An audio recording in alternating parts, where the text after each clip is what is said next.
One is because that's what we need to do, and number two, I promised Leader Schumer that he won't be late, and thank God I have credibility with him, and I don't want to blow it. Much credibility. Thank you.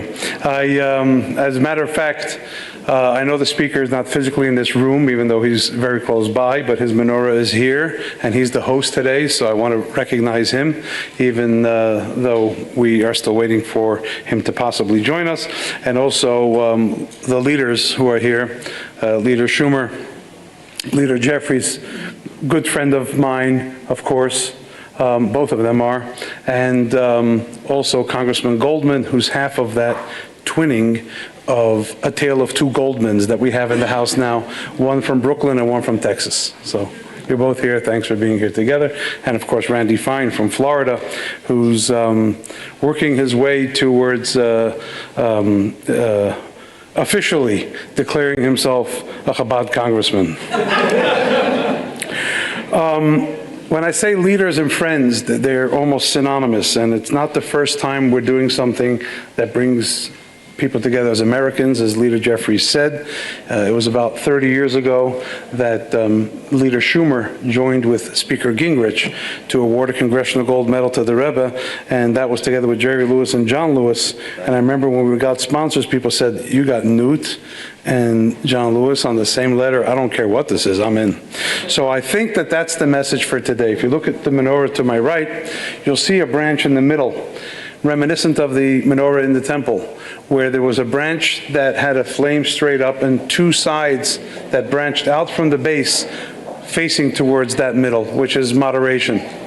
And I think that there are two ways to look at people who go out from the base into different directions. And one is we can focus on the differences and worry about conflict, or we could focus on the variety that brings unity in the spirit of a pluribus unum, which is the basis of this very nation.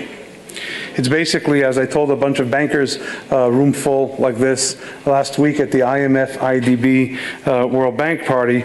I'm not an economist, but the one that is earlier is 1 versus 1 equals 0. The second equation is 1 plus 1 can equal 3, because it enhances all the parts of the whole.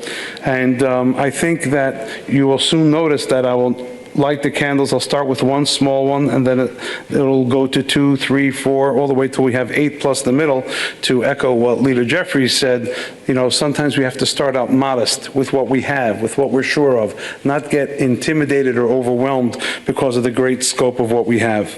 And finally, yes, we were here 2 years ago with the Bibas family and with hostages who are still in captivity, hoping for their release, praying for their release, and now we're back celebrating their release. And that's because, notwithstanding different opinions, the leadership of both sides did come together to support that. I saw that with my own eyes by the welcome of both the Speaker and Leader Jeffries here on the House side to their families.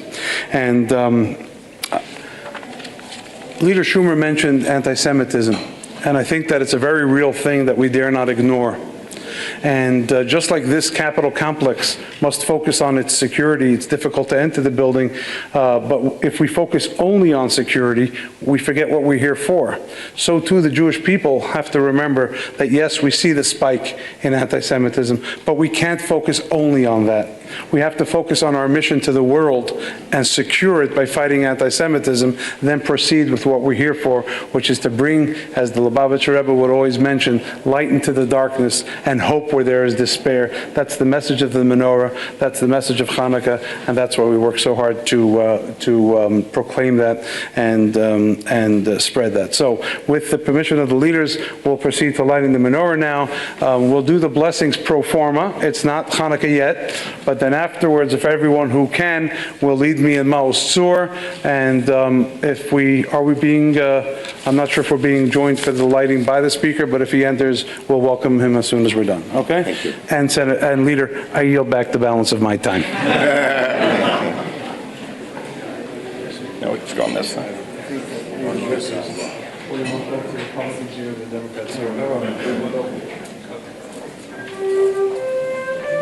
Join me, please, if you know what we're saying and singing. Leader, I know for sure knows it. Baruch atah Hashem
And not give up.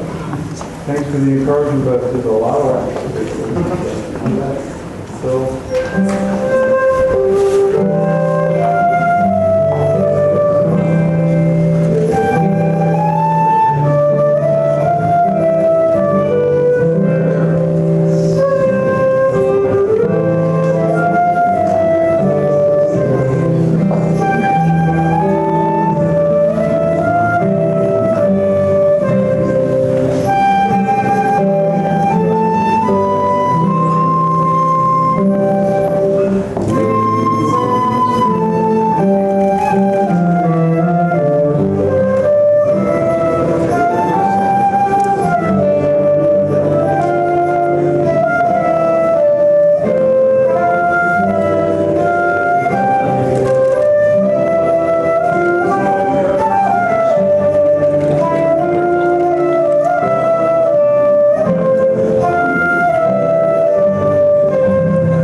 Senator Schumer had a hard 3:30 on the Senate side, but Leader Jeffries is here with us. And what I do want to say is one thing. I don't get involved in their opinions on political issues. That's not my role. But one thing I will say is the two gentlemen to my left are strong and perhaps the best friends of Israel and the Jewish people either side of the aisle has ever seen. So I'd like to have a round of applause for them there. And one more sentence. I do want to say, I'm not a Republican or a Democrat, I'm a registered independent, but I do want to say as a Jewish American, or an American Jew, however you phrase it, that I go to sleep easier at night knowing that at the helm of our nation and this institution of Congress are people who recognize the value we give this nation. So I think that that's important to remember. And thanks, Mr. Speaker, despite all the difficulty, for making it here today. Sure. Thank you.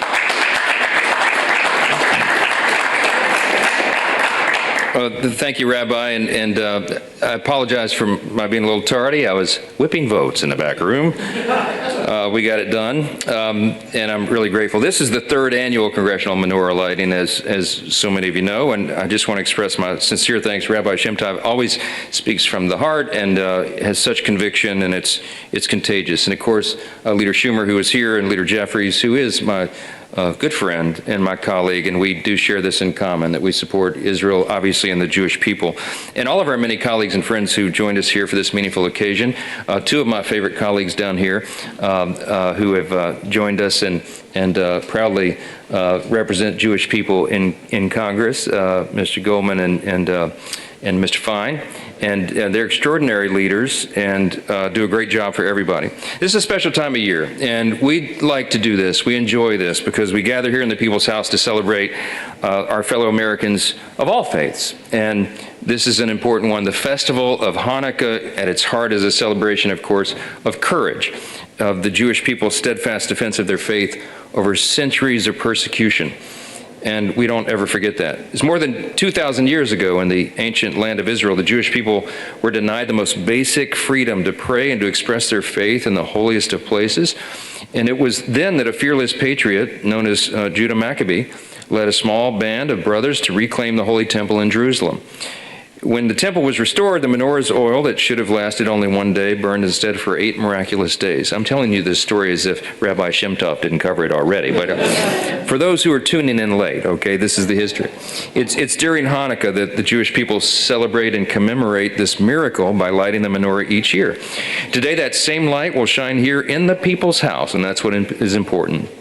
It shines as a symbol of the resilience and the perseverance, the eternal hope of the Jewish people. I don't know if it was explained, the significance of this particular menorah. Did you?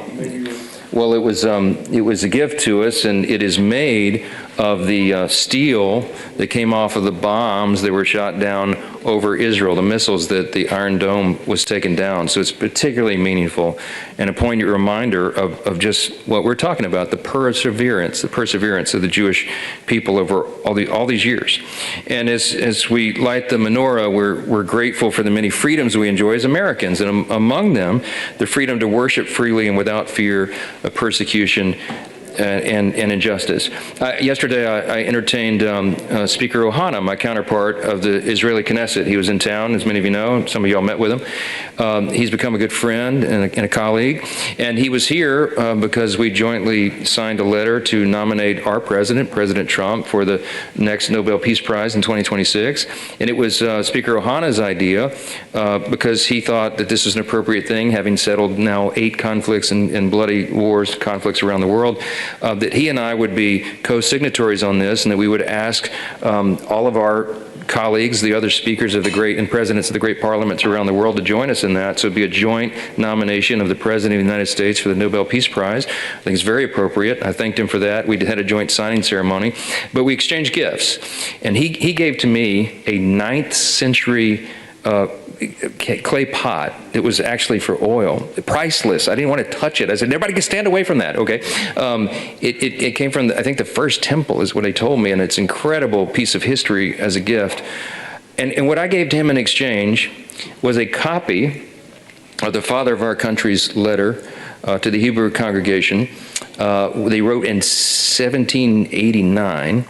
The Jewish leaders there had written to him, and they had concern about their protection in the United States, in this new country of ours. And they asked the president of our country, would their religious freedom be respected? And the president of our country, the father of our country, George Washington, said in his own hand, his own words, he said that this is a natural right, that you are given this right by God, not by government. And in the United States, we will jealously protect that. The right of every single person to have the religious liberty, the first freedom we call it, to worship and to live as you please. And that has always been a part of our tradition, and we recognize that here. This cherished tradition is an ideal articulated in our earliest days as a young nation, and that's what comes to mind when we do these things together. I just want to say that we take heart in knowing that even in the face of generations of bigotry, bondage, persecution, and exile, the Jewish people have endured and they have flourished. And that, at its very essence, is what we celebrate today, that the light of faith and love and courage and conviction will always guide us on the path to brighter days ahead. We're so very grateful to everybody here for joining us to celebrate the miracle of Hanukkah. May your candles burn bright this season, and may God bless you all. Thank you, and apologize again for being a little late for this. Thank you, Rabbi.